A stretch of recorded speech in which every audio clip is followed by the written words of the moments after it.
Hi, this is Chris from Nightfall Audiobooks, and welcome to another Fear Street novel by R.L. Stine. This one is called Switched. It's towards the middle, I would say, of the Fear Street series. It's book 31, and there are 52 books in the original series before the spin-offs and so on and so forth. This one will be read to you from the page. This is from my personal library, and as much as I have read this book, it's in surprisingly good shape. The spine isn't really creased. The condition is so good that I thought it was a newer book in my library instead of it being one that I've read probably a dozen times or so. I read this to my wife a few years ago, and she liked how it ended. At night, if we have enough time after the kids go to bed and stuff, I'll usually read to her a few chapters of something before we go to sleep, and it helps her relax and calm down, and I end up passing out during the chapters sometimes. So reading is a real nice way for us to bond and get together and relax at the end of a long day. If you have kids, you know what I'm talking about. So this book is about two girls that are miserable with their lives, and there's a magical artifact in the Fear Street woods. There's this wall called the Changing Wall, and if they hold hands and jump off the wall, their personalities become switched.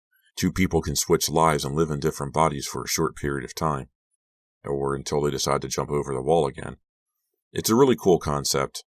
It's not the usual murder, whodunit, twist ending kind of thing that R.L. Stine's known for. There's a twist ending, and it's a good twist ending. But it's not like, oh my goodness, so-and-so is dead. Who killed them? It's the usual thing that you usually see. Like I said, I've read this a bunch of times. I didn't really flip through it to see the characters again. I think I know who I'm dealing with going into this. It's a short novel. It's 27 chapters and around 150 pages. So this should not take me very long to read. I have been looking forward to doing Switched since I started this podcast. I like mixing it up. I like reading books that I'm not too familiar with or not familiar with at all, and doing one that I'm really familiar with and I've been looking forward to doing, just to keep things fresh for myself. I was at the library with my kids last night while my wife was at Girl Scouts or something. I went by the R.L. Stine section, and there are several books there that I do not have and that I do need to read. But I didn't get one because I just finished doing The Best Friend. I wanted to take a break and do something that I wanted to do and not something that I felt that I had to do. All that being said, I'm looking forward to doing this. It's going to be a lot of fun. If you want to get in touch with me, you can. Write me an email, nightfallaudiobooks@gmail.com. Find me on YouTube, Nightfall Audiobooks. Leave me a like, a comment, subscribe. Tell your friends, tell your mom, tell whoever you think would like to listen to me read R.L. Stine books. So thank you very much for listening, and I will see you next time. Welcome to a Nightfall Audiobooks production of Switched by R.L. Stine, a Fear Street novel, Book 31. Part 1. Chapter 1. My name is Nicole Darwin, and I'm a loser. At least that's the way I feel these days. Even the beautiful spring weather we've been having, the red and yellow tulips bobbing in the soft warm breezes, the fresh smell of newly cut grass, can't cheer me up. My life is the pits. I tore a fingernail while getting dressed for school this morning and burst into tears. That's how messed up I am. My fingernails are long and perfect. Sometimes I polish them rose red, sometimes a lilac purple. Some of the girls tease me about them, but I think they're pretty. I don't know, I just like the way they look. I think I'm pretty good looking. I'm not a knockout beauty or anything, but I'm okay. I have straight dark brown hair, which I wear long, swept back over my shoulders, and I have really good skin, very creamy and pale. Everyone tells me my eyes are my best feature. They're very light brown and very expressive.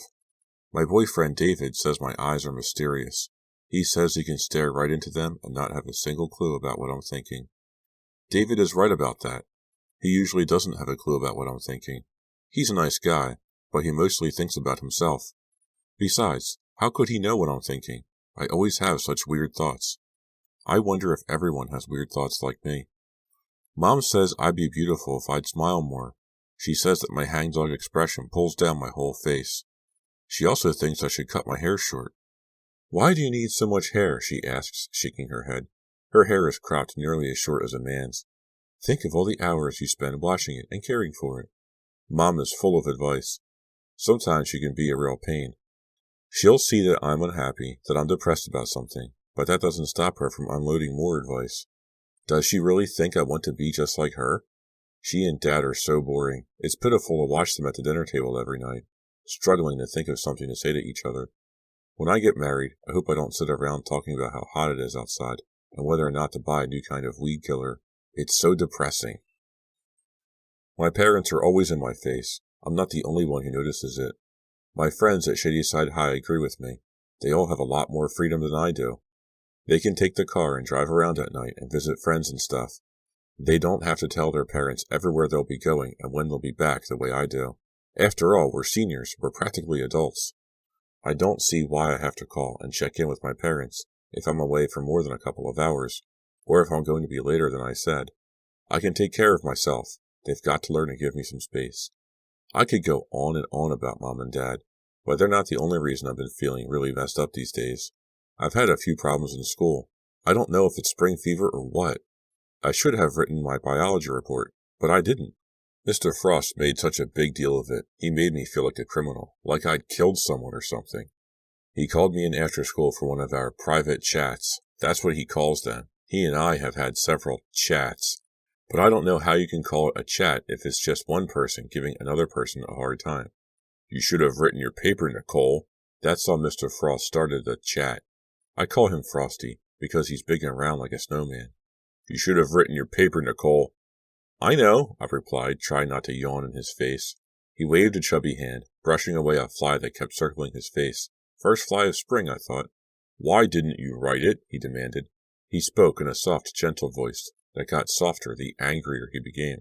I shrugged. Don't know. I really didn't know. I had planned to write it.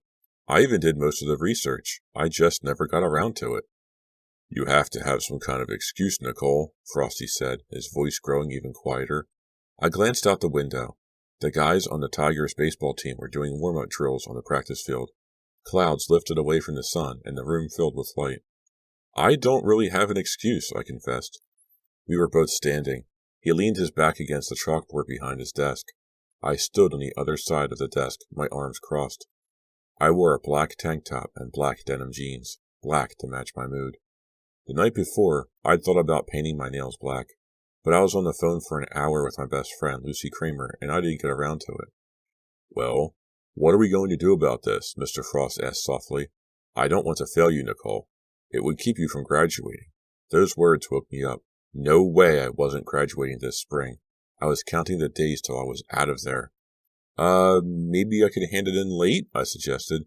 It wouldn't take me long to write it, Mr. Frost. I've done all the research, really. I had been tugging tensely at a strand of dark brown hair. I brushed it back behind my shoulder. Frosty pressed his lips together and gazed at me thoughtfully. He rubbed 2 or 3 of his chins. I've done all the work, I repeated. Please let me write it. I know it'll be really good. He kept me in suspense a few moments longer. Then he said, If you hand it in Monday, I'll accept it. But today is Friday, I blurted out. I know, Nicole. Spend the weekend on it. If I give you longer, it isn't fair to the others in the class. Do a good job. I'm counting on you. He opened a notebook on his desk and started leafing through it. I took that to mean that chat was over. I muttered thank you and stomped from the classroom. I felt really steamed. I guess I was more angry at myself than at Frosty. I mean, it wasn't his fault that I had messed up the assignment. Nicole, why do you always make things so hard for yourself? I couldn't answer my own question. I'm going to have to work 20 hours a day to get that paper written, I told myself. That meant I had to tell David that I couldn't go to the dance club with him Saturday night. This didn't make me happy at all. David had been acting pretty weird lately. He had broken a couple of dates. He seemed sort of distant, as if he had something on his mind, which wasn't like David. He's a pretty laid-back, go-with-the-flow kind of guy. He's not an airhead or anything. He's just real easygoing. Anyway, with David acting so strange, I really wanted to go out with him Saturday night. Maybe find out what was stressing him out. But there was no way I could go out Saturday night and get the paper written. To my surprise, David was waiting for me outside the science lab. What are you doing here? I greeted him. Waiting for you, he replied. David is a man of few words. He seldom says a whole sentence. He thinks it's kind of cute and appealing. So do I. I reached my face up to kiss him. He's very tall, nearly a foot taller than me. He pulled back. I gazed up at him, tried to read his expression. He has these big, brown, soulful puppy dog eyes. He turned them away from me. What's his problem, I wondered. I decided I'd better just come right out and tell him that Saturday night was off. But he beat me to it. "I can't go out Saturday night," he said, still gazing down the empty hall. "Excuse me? Why not?" I demanded, unable to hide my surprise. He hesitated. We had been walking slowly side by side to my locker, but he stopped. He shoved his hands into his jeans pockets. "Just can't," he muttered. "David, what's going on?" I asked, trying to keep my voice from getting too shrill. "What's happening Saturday night?" He shrugged. "Made other plans," he said. His expression changed. Now he looked really embarrassed. "Listen, Nicole." I waited for him to go on, but he didn't. I felt a stab of dread in my chest. I suddenly felt cold all over. "Are you breaking up with me?" I asked. The words didn't sound real. They didn't sound as if they were coming from me. I had counted on David.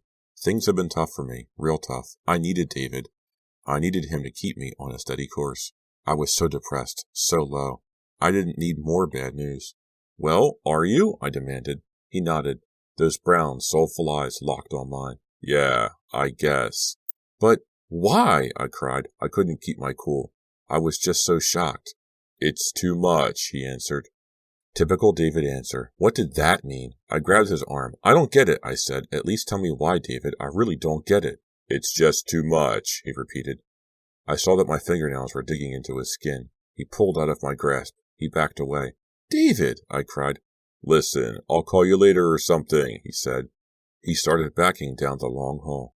"Okay, call you later. Sorry, Nicole."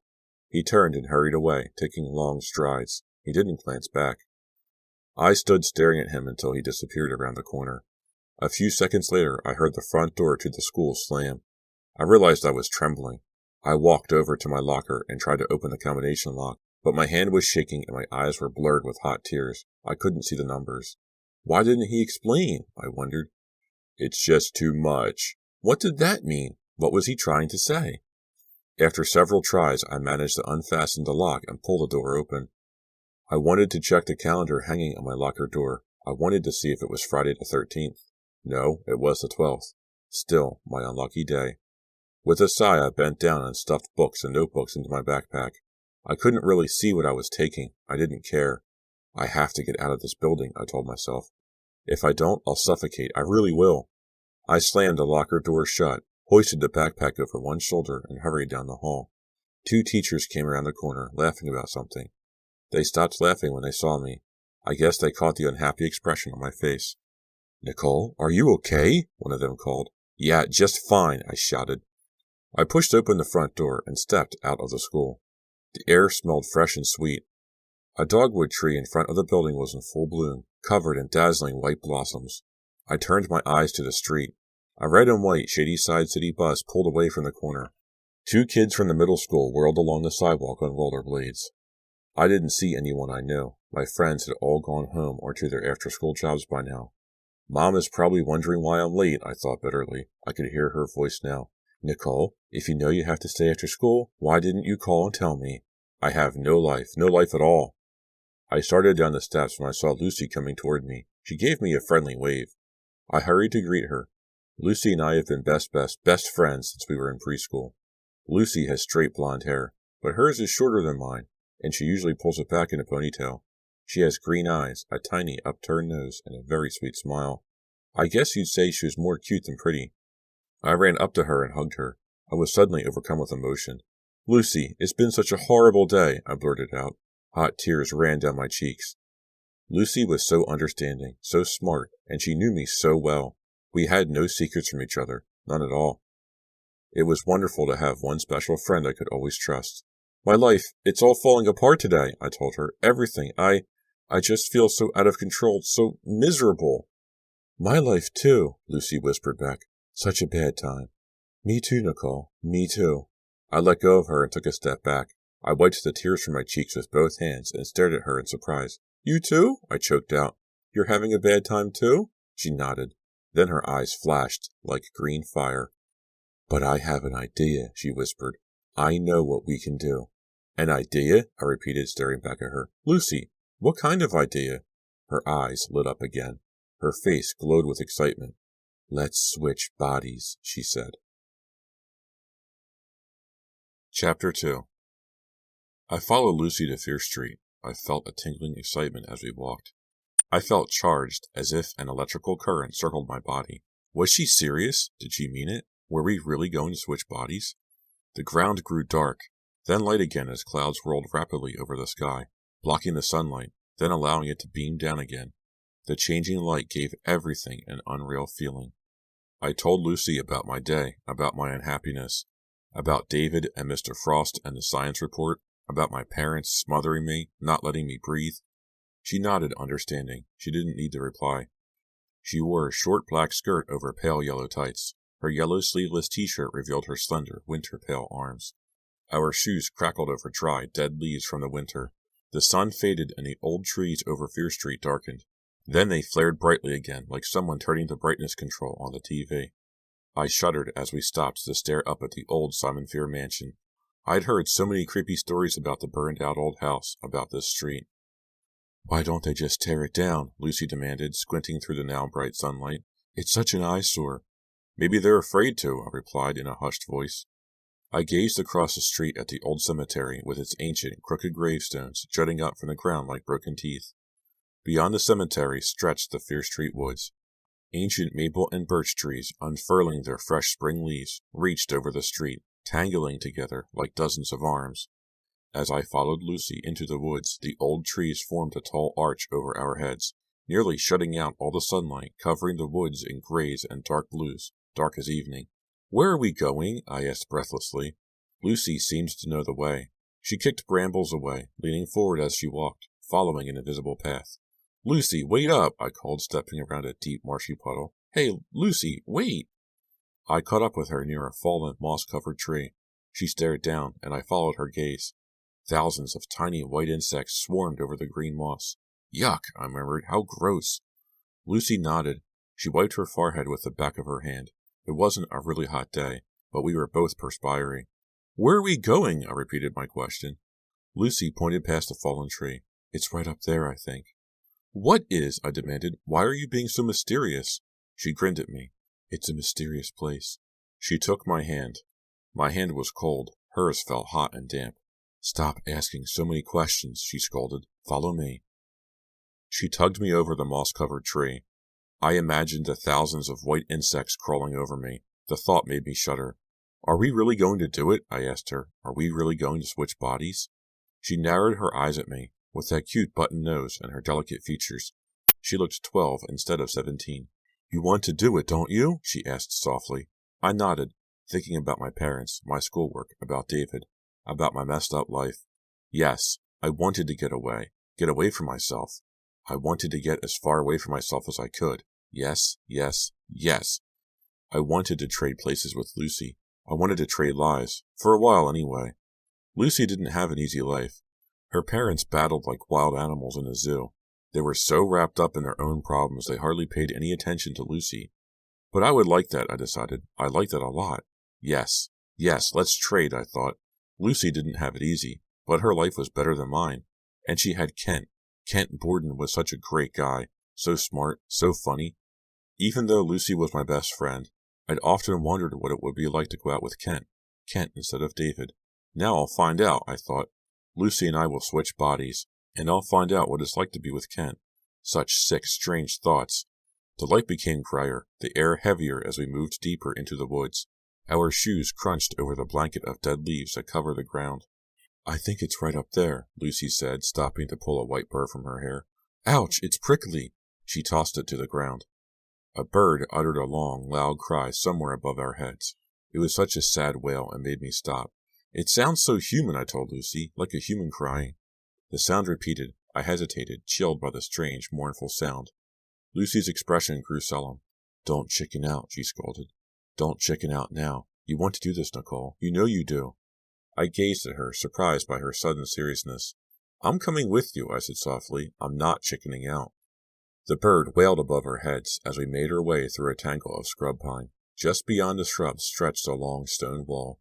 Built of smooth gray stones, the wall reached a foot or so over our heads. "My grandfather described this wall," Lucy confided. "Before he died, Grandpa told me where it was. Told me the story of how it came to be built and how it got its incredible powers." I swallowed hard, staring straight ahead at the wall. Deep cracks crisscrossed its surface like roads on a map. The plaster between the stones was chipped and broken. The wall is old, huh? I asked my friend. She nodded, staring straight ahead at it. No one knows how old. And who built it? I asked, brushing a mosquito off my arm. No one knows that either. At least, that's what Grandpa told me. He said it's called the Changing Wall. He said that over 100 years ago, evil people came to the woods to use the wall and change their bodies, to switch bodies with unwilling victims. You mean they forced people to change bodies with them? Lucy nodded. That's how they escaped from paying for the crimes they had committed. I stared at the wall. Wow, I murmured. I turned to Lucy. How did your grandfather find out about it?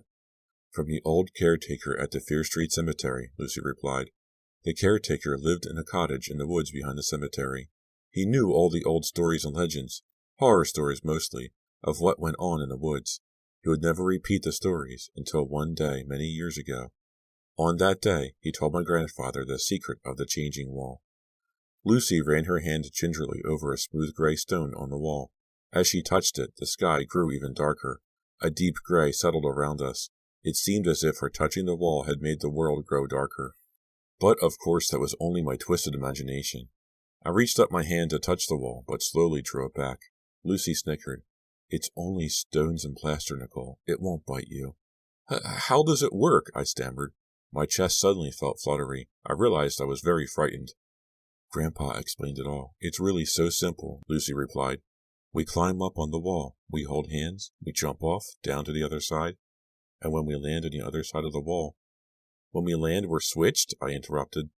Lucy nodded. When we land, we will be switched. Your mind will be in my body, and my mind will be in your body. When people look at me, I'll look like you, and everyone will think I'm you. I stared at her, letting her words sink in. Then I raised my eyes to the wall, so gray and solemn, its dark shadow slanting over us. You really want to do this? I asked Lucy. Come on, we have to try it, she replied. She took my hand again. This time, both of our hands were cold and clammy. She squeezed my hand. It's so simple, Nicole. A simple jump. We have to try it. We really have to. She raised her hands toward the top of the wall. Give me a boost, she instructed. I helped hoist her onto the top. It took her a short while to gain her balance. It's kind of bumpy up here, she warned, lowering herself onto her knees. The wall is so narrow and cracked. Be careful, Nicole. Be careful not to fall off.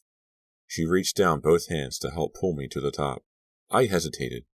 Behind us, I heard the mournful wail of the bird high in the trees. Was it a warning sound? Was the bird warning me away? What kind of a bird sounds so much like a girl crying so bitterly? I wondered. Come on, Nicole, Lucy urged, shaking her hands impatiently. Hurry, it's hard to balance up here, and the stones are cutting my knees. I ignored the wails of the bird and grabbed Lucy's hands. She tugged me to the top. I scraped my left knee on the side, but I managed to scramble up beside my friend. On our knees, we rested a few minutes, catching our breath. Then we both slowly, carefully climbed to our feet, and turned to face the other side. I don't know why, but I expected to see something different on the other side of the wall. Different trees, different sky, a house or something. Some sign that everything on the other side was changed. But the clearing on the other side was surrounded by the same tangled, shadowy woods. My knees began to tremble as I took Lucy's hand. Can I do this? I asked myself. Can I really do this? A simple jump, I reminded myself. That's all there is to it, a simple jump, and my life will be changed. Lucy and I glanced at each other. I could see my fear reflected in her dark green eyes. I was sure she could see her fear reflected in mine.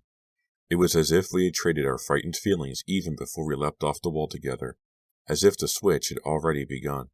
My chest fluttered so hard I could barely breathe. Cold sweat trickled down my cheeks. I grabbed Lucy's hand. I held it tightly. I lowered my eyes to the ground. Ready? Lucy asked softly. Ready, I replied without hesitation. I squeezed her hand. I took a deep breath, and we both jumped.